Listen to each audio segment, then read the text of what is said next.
Well, thank you so much. I really appreciate that I can be here with you and the shared passion, which is called Abarth.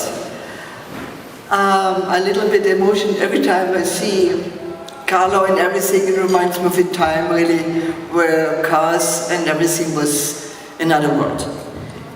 Anyway, if I wanted to tell you a little bit, not everybody knows the history of Carlo. Well, Carlo was born in 1908 in Vienna. That people don't know it because he thinks he's Italian, but his mother was from Vienna and his father was from Merano. So after the war, his father opted for Italy, so he became Italian. So from Carl, he became Carlo. Well, Carlo did so, it's difficult to say because he did so many, he started, a man who started to do so many things. He started with Pietro Dusio, Medicis Italia, and then when Dusio decided to go to start Formula One, he created his company in Italy, in Torino. So from then on, of course, then he had a lot of projects, and it was founded in 1949, as everybody knew apparently. Anyway, he moved to Torino because he saw this is a city, but people are working. He was staying before in Rome, trying maybe settle their business, but he said, you know, I had an appointment at 10 and people would show up at 12. Because people in Rome, you know, everything is late and they don't really have the mentality like the people in Torino who really go to work and take it seriously. So then what do I say? Well, anyway, the classes from 850 to 2000, he made a competition at that time with Porsche 404 and Ferrari. And for a few years, he won everything, against Porsche and against Ferrari, which it's not so well known because everybody thinks Ferrari was the top, but there was a time Carlo was really competing with everybody. So in 22 years, he made more than 10,000 records, and the winning, you know, I lost counting, and it's really not known how many wins he did. And well, he made himself also some speed records, as you could see in one of the movie, which I did. I tried to also to explain that when he sold it in 71 to Fiat, which was a very big decision, and it wasn't easy because it was his life, it was his baby, if you want. But there was strikes, and he said, I can't really take the responsibility that I go broke and then all these people lose their job. So that I always did a good relation with Fiat. I give it to them and they will carry on my life, which they did. So, sorry, I'm a little bit emotional, but that's normal, I guess. So then, when he died in 1979, he left me a tape talking about his life. And then one word he said, I'm very proud to have created this name, and only with ignorance it can disappear. So this was a message for me to create the Carlo Abarth Foundation, to keep alive a man who gave us all so much. And I try to tell the story, I go around, we have events, and my biggest dream, of course, is to have an Abarth museum. And that's why I do things like selling these posters, and so that money comes in to get my dream come true. So I think that's it. And now there were questions from the public that we'll try to answer. Right, and I want to welcome once again Annaliesa to our show, and it's so wonderful to have our little club and have Annaliesa here, as she's just we're just so happy to have you here. We're all tickled so much. No, I'm very happy to finally have come because Bob Tecker, he was the one who said, Annaliesa, you should come. Well, I said, America is so far, still. Anyway, it's not so far, but for me, I'm so European, so but I made it, and I'm very happy to be here anyway. So. Well, one thing is, Carlo was never afraid to go forward and to do things that other people would not do. So, I think that's why you came here, is that you actually, embody his spirit of being able to do the things that he wanted to do in racing. And you see from the video footage, you saw some very famous people and some famous racetracks and the famous cars. It's just amazing. I mean, this is world-class performance any way you look at it. And especially in the small displacement cars, where this entire club is built on small displacement cars. So it really resonates with us and all those that own the Abarth model with the Abarth badge on your car. There's so much to be proud of, and you can go back to the heritage starting in 1949 and working with Fiat primarily. Carlo worked with Simca and also worked a little bit with Porsche, but then Simca and all the Fiat-based derivative cars. And so, that high-level performance is what we're all about here with our group. And so Annaliesa represents everything with Carlo, and so we just want to welcome you to here, and we hope you'll come back again. But of course, this, as you mentioned, one of the most important things, of course, is the Carlo Abarth Foundation. And for anybody who wants to look it up, I'll just make sure I'll tell you it's abarth-online.com. And then Annaliesa has a Facebook page for Annaliesa Abarth. So, please visit those, but also to help spread the word and, basically help project her vision and his vision of what Abarth would be to carry that legacy forward. So, it's interesting to talk with you the last few days and, kind of get to know you a little bit, and everybody wants to get to know you as well. So, so I guess some of the questions that came in is, when can you say, how did you meet Carlo, and how did things come with you in your life, and when you first met Carlo? Maybe you could tell us a little. Well, I mean, I was always a car fan, and then Carlo for me was my idol, like somebody, every movie star for me was Carlo, the car he made and the way he had so much charisma, really. So I knew the guy who was the agent in Vienna for Abarth, and I said, look, when Carlo comes to Vienna, please, I would like to meet him. Why don't you invite me for lunch? So what had happened, he said, oh, Carlo is coming tomorrow. We arranged lunch. So here was Carlo. I was really so excited finally to meet him personally. And then the great thing with that Carlo was really also, it was like love at the first sight. He looked at me, and so he stayed 2 days longer, and that was the beginning of our big relationship and love. Yeah.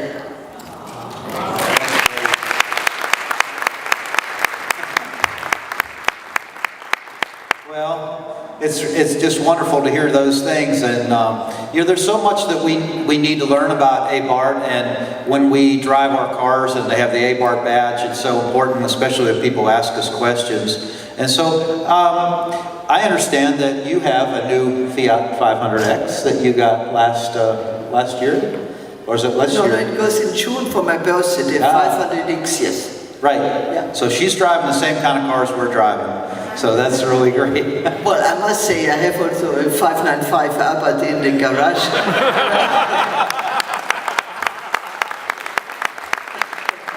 Because it's just so much fun to drive around with it. I live in Kitzbühel in the mountain, and then you take these little roads, and it really sticks on the road, and you can take everybody in front, whoever is, and you're sure you pass.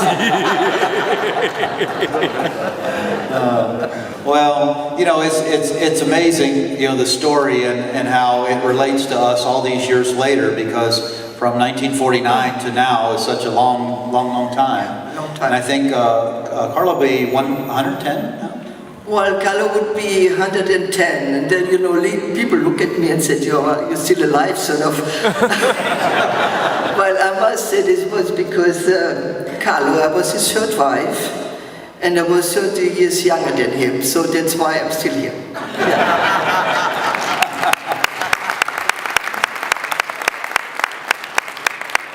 Well, Carlo had a passion for the automobiles, and when you read about his product and his determination, the engines that he worked on, and all the things that they would do. They used the Fiat 600, for instance. That vehicle had, you saw the little cars in one phase of the movie, but they came with 22 horsepower, and Carlo and his team were able to get that vehicle up to nearly 100 horsepower, and they took on the big guys, the Porsche and all the others of the day, the British cars, and just defeated them. And so, and as Annaliesa mentioned, they've had over 10,000 wins. It's unbelievable. So, here in America, of course, we talk about NASCAR, or we have these, talk about some of the legendary drivers and that sort of thing, or IndyCar drivers, but it's just amazing, what he's been able to do. And so, it's so important for us to spread the message. But one of the things that I wanted to ask him, that we were asking about, is some of the famous people that you met. And as history shown, that Tazio Nuvolari and Carlo were good friends. Yeah, but of course Nuvolari, that was before my time. I was born. Right before your time. But you've been able to meet some famous people. Oh yes, I met. The one thing I met, like, I wonder how he is. But then I met him, and he's standing next to Carlo, and I said, "Well, what's it different? Carlo good looking, he has a charm and everything." And then Enzo, he has this nasal voice, nya, nya, nya, like this.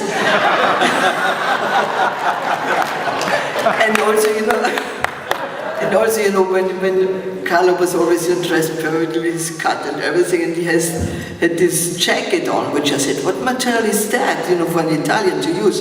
So anyway, it was a big appointment. I said, I'd rather watch and look at his car than at him, yeah.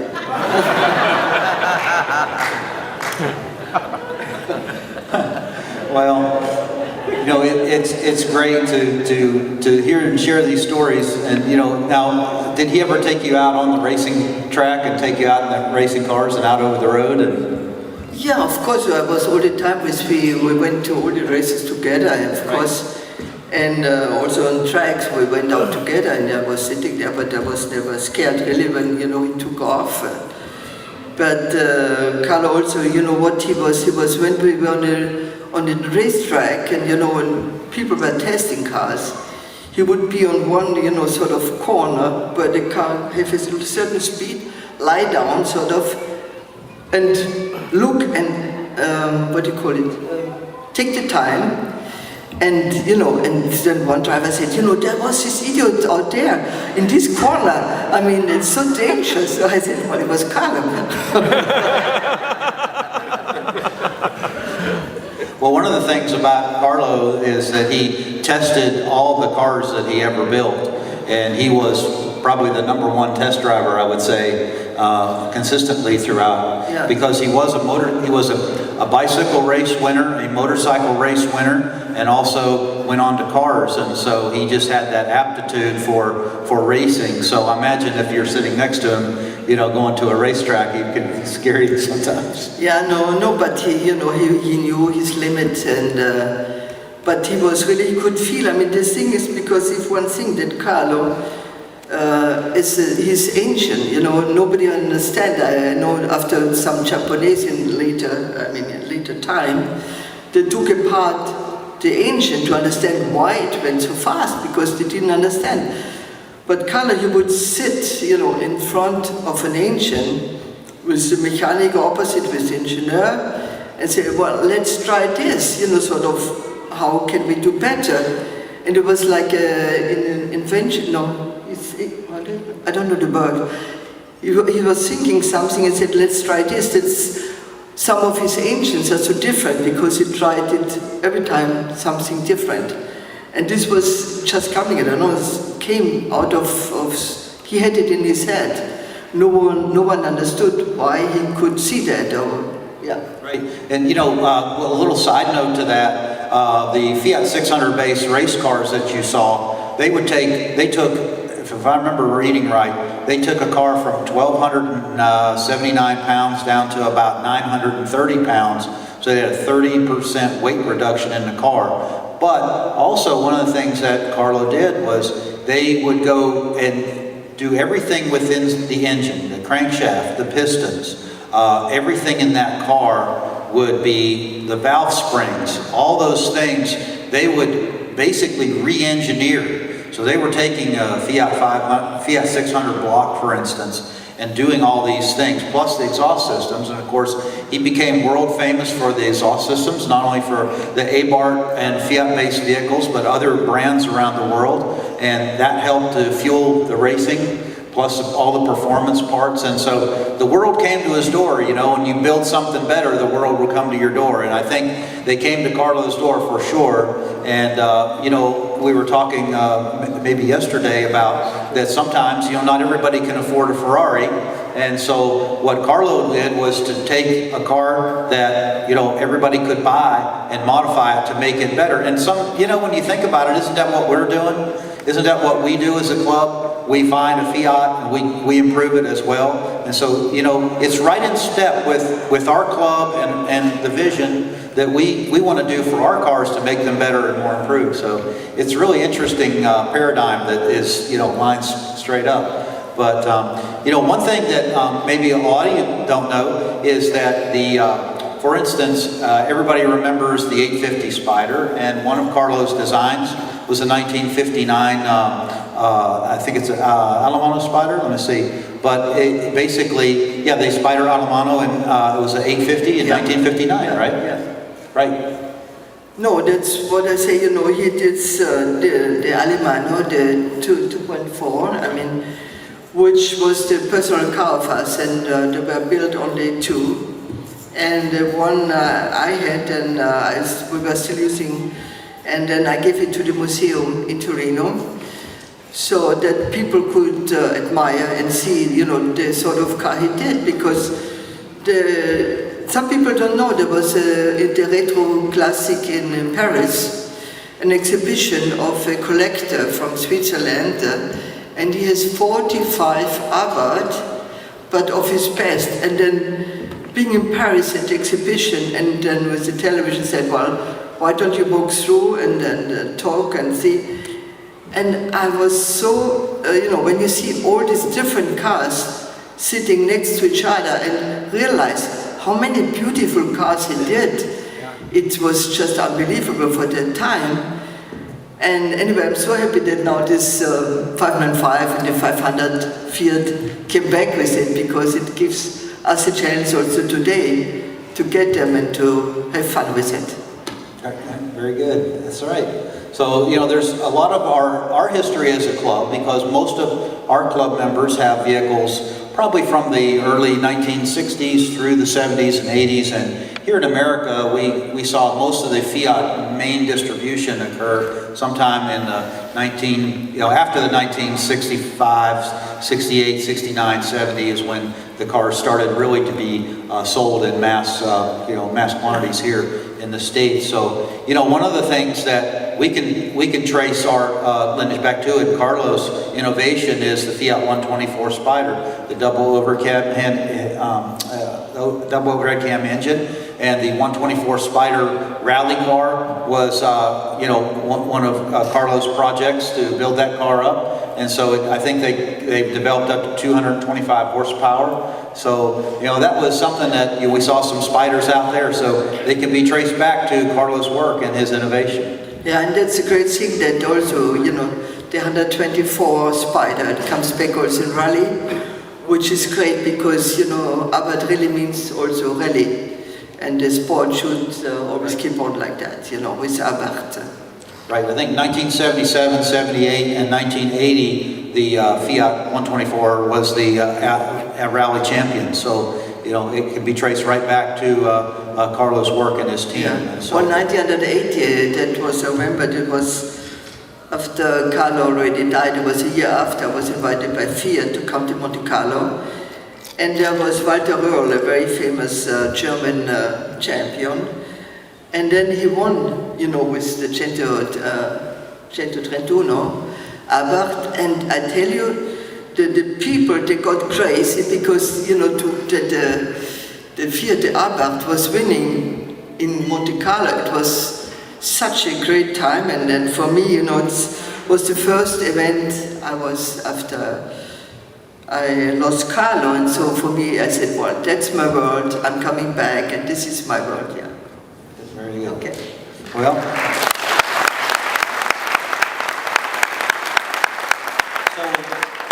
so going forward, as we all know, the Abarth 500, of course, the modern day Abarth 500 came in 2012, and there's probably a few out there, and also from 2012 on to today, you can buy the Abarth 500 and the Abarth 124 Spider. So those are the cars we get in America, and I think it's so important for us to carry the legacy forward. And Annaliesa, just what do you think would be the best thing that we can do? We not only have to buy the cars, but I think we want to carry forward your dream as well. Well, I think the best thing is that as you all to live the passion and say, okay, this is what we love and what we would like to drive, and that's why that's the best ambassadors is the people who drive these cars and go on to keep the legacy alive.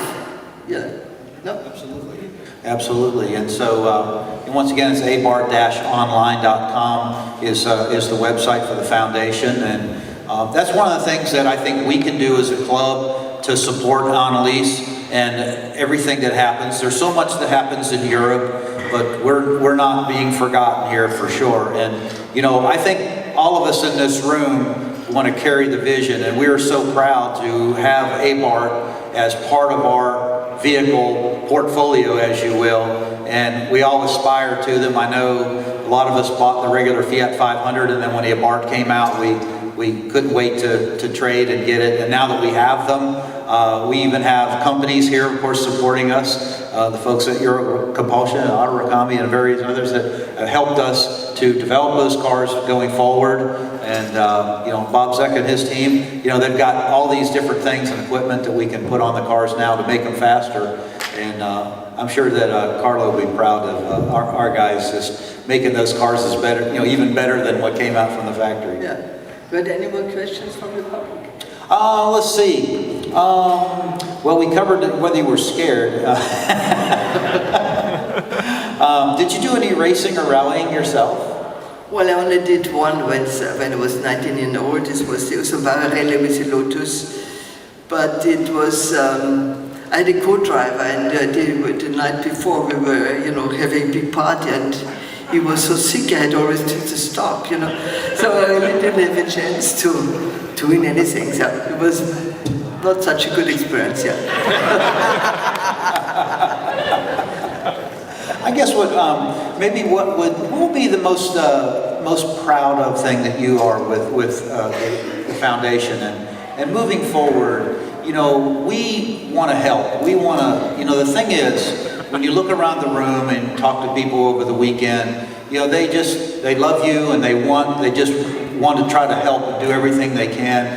The spirit of our club is such. Because first of all, I wanted to meet you, and I wanted to see how is the situation in America, how people think about it, how do they feel about it, and so it's all new. I just have to. I go back now and with a resume to see what could be done that you would be part and help me to carry on. That Carlo Abarth should not be forgotten. Yeah. Absolutely. Thank you, Annaliesa. Thank you so much, Annaliesa. Thank you so much for sharing so many stories with us, and we love you, and thank you so And much. thank you so much that you keep on the passion of Abarth. Thank you so much.